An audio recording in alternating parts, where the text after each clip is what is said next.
Hello and welcome in my class. I am Igor from Pakistan, and today we are going to discuss a topic of grammar that is known as active voice and passive voice. So don't be afraid, it's very interesting topic. It's just fun and you will learn a lot in this class. So basically, what is passive voice? Have you ever confronted a passive sentence? No. No, it's very strange that you have never confronted. Have you ever watched a movie or a news, or have you ever read an email or essay? Yes, you have read. Then you must have confronted these kind of sentences. So before beginning, just let me know, have you watched the movie Harry Potter? I suppose every one of you have watched. Yes, you have watched.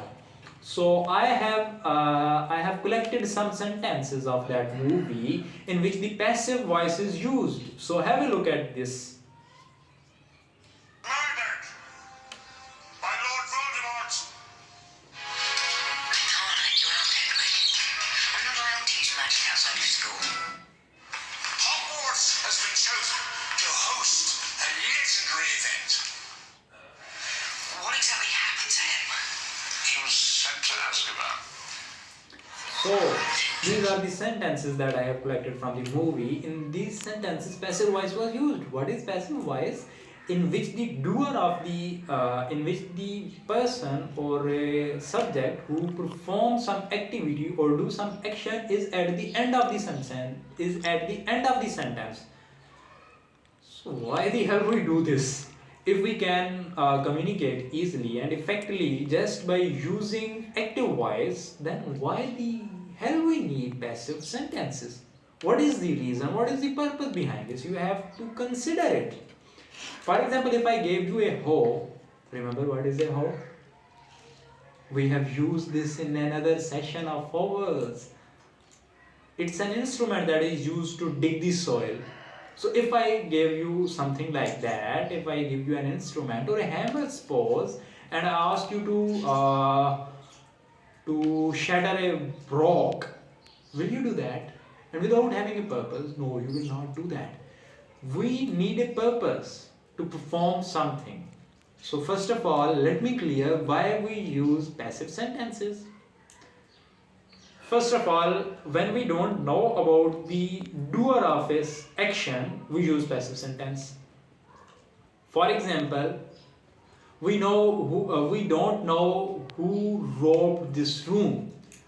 So we will say this room was robbed. This room has been robbed. We will say this sentence. This is a passive sentence. We don't know the doer of this sentence.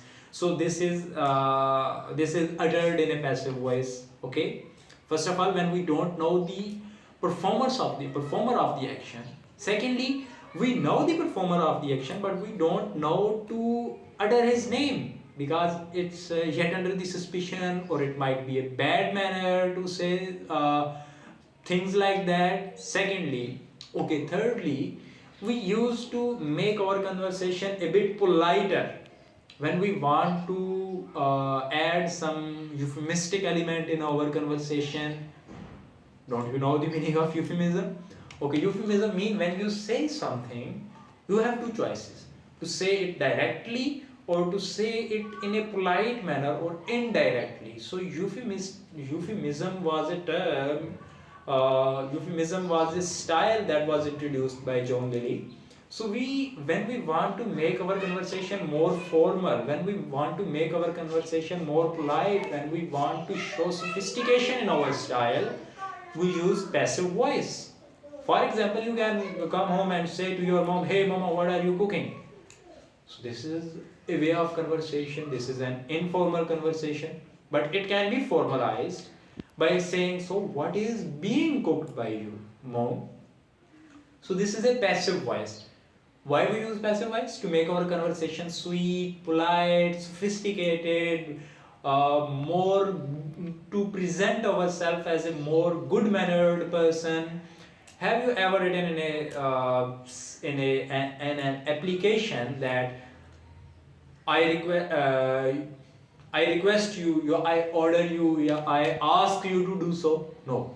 You wrote in an application that you are requested to do so, you are asked to perform this activity. This is a more polite a more polite way to say. You might have seen in the news, you might have seen this usage in your emails, you might have seen in some conversation, or apart from that, have you understood what is the difference? Can anybody tell me? No, it's not that. Just remember, I might have made this thing complicated, so let me simplify it. What is active? What is passive? You know all. Okay, you know that. Why they are used and where they are used? Active voice is used in an informal conversation, when you are talking to your friend, when you are having a conversation on your mobile phone, or when you are posting something on Twitter, Facebook, or WhatsApp, or etc. You use active voice. Active voice is enough to make our conversation sound good and proper. We are able to communicate in this sentence, in this type of voice, or in this type of sentence. It's okay. But there is another type known as passive voice. It is used in formal way, when you are in office, when you are talking to your boss, when you are having a meeting with any authority, or when you are writing an essay or email, or in applications, or when you are reporting a news, this sentence is used. Okay, that's enough.